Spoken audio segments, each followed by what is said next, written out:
Hello from the small window on your screen. This is Adam Turtletail from the Healthcare Compliance Association. I am joined on the large window on the screen by HCCA President Sara Kay Wheeler, who also is a partner in the Atlanta office of the law firm of King and Spalding. Sara Kay is here to talk to us today about her advanced discussion group session at the 2016 Compliance Institute, which will be taking place in Las Vegas from April 17th through 20th. Sara Kay, thanks for joining us. Thanks for being a part of the Institute. Can you tell the people who aren't so familiar with advanced discussion group sessions how they work? Sure, and thanks so much for inviting me to speak with you today, Adam. I'm very excited about the Compliance Institute, and the advanced discussions, in my view, are really exciting because it's a different format.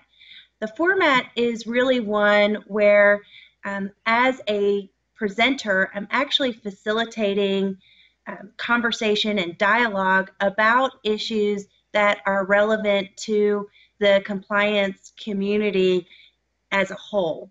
And so, as opposed to a lecture format, the advanced discussion platform gives everyone in the room an opportunity to share ideas, war stories, ask questions about strategies, and the leader ends up leading a lot less than you might think. Instead, everyone tends to learn from one another, and to the extent that attendees enter the room with the idea that they're really a critical part of the format, those sessions are dynamite.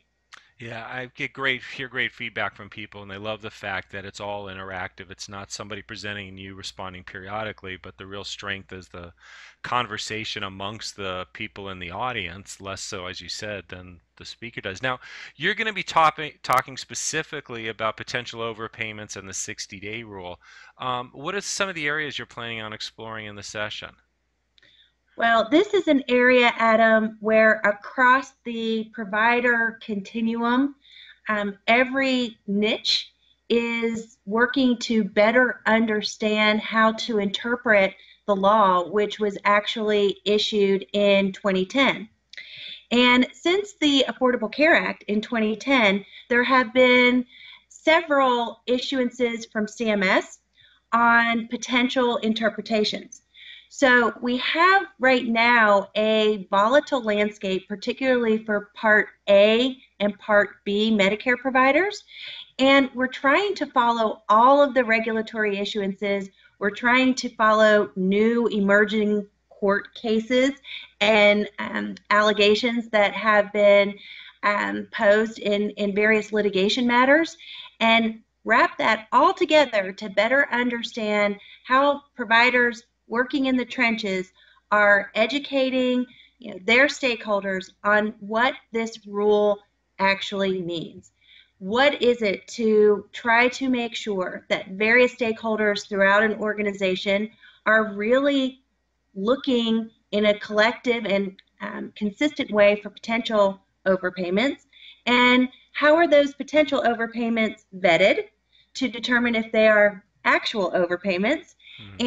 And what type of controls and protocols are providers working through to make sure that they have a reasoned approach that is really developed and designed to mitigate the risk that can come from the failure to properly identify or properly return overpayments. And it's just a huge, huge issue for the provider community.